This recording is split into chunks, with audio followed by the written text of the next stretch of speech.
nakatago sa mga estante ng mga libro na luma. Piano ay tumutugtog mula sa mga teksto na isinulat. Boses kong umaawit, dala ng mga salitang hindi pa naisasambitan. Ang linguho ng maapatay na tinig, nagdadala ng mga kwento sa mga daigdig na hindi nagkakaunay. Hindi siya nakikita ng mamamataning mga buhay, pero nararamdaman siya sa bawat sulok na may lihim. Ako'y bumubulong sa mga panten, dala-dala ang iyong mga damdamin, hindi maiparating, payon ay tumutugtog. Kasama ng hangin ako'y nandito, kahit ikaw ay nag-iisa sa mundo.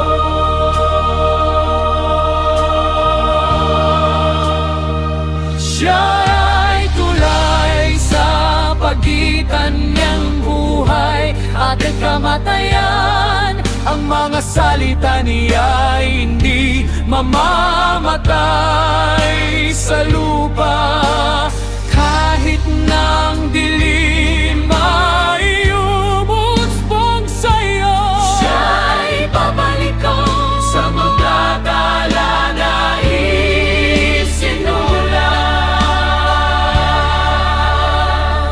Mga lapida ng mga hari na nasa ilalim na ng lupa, ako'y nagbabasa ng mga salitang kanilang iniwan. Isang tinta na hindi mawawala kahit pang panahon ay lumipas. Dala-dala ang iyong mga pangako na hindi mo pa natutupad. Pahangulo na batchmate na nasa iyong parang, mga salita niya ay nakasulat sa bawat pahina. Siya ay nandito para sa mga hindi pa kausap, para sa mga kwentong hindi pa nababasa.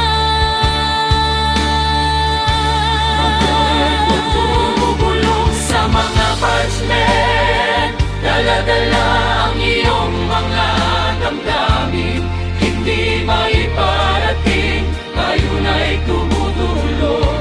Kasama ng hangin ako'y nandito, kahit ikaw ay nag-iisa sa mundo.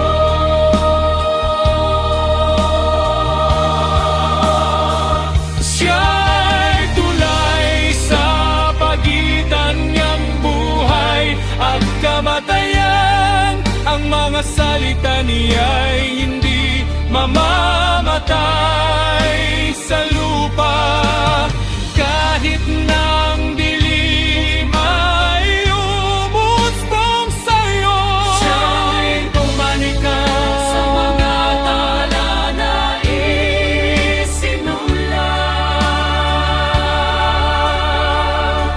Naririnig mo ba ang aking tinig sa gitna ng mga teksto na hindi pa nababasa?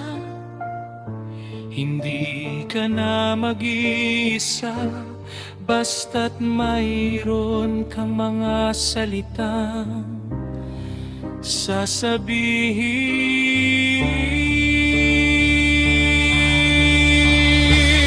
Mga luho kung harap ang hinana natutuyo, ang mga pakmen kay mamula muli, baka iyong binasa ang mga salito.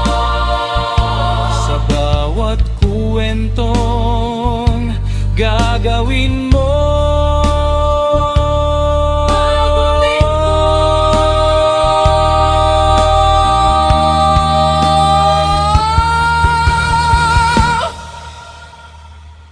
Ako'y bumubulong sa mga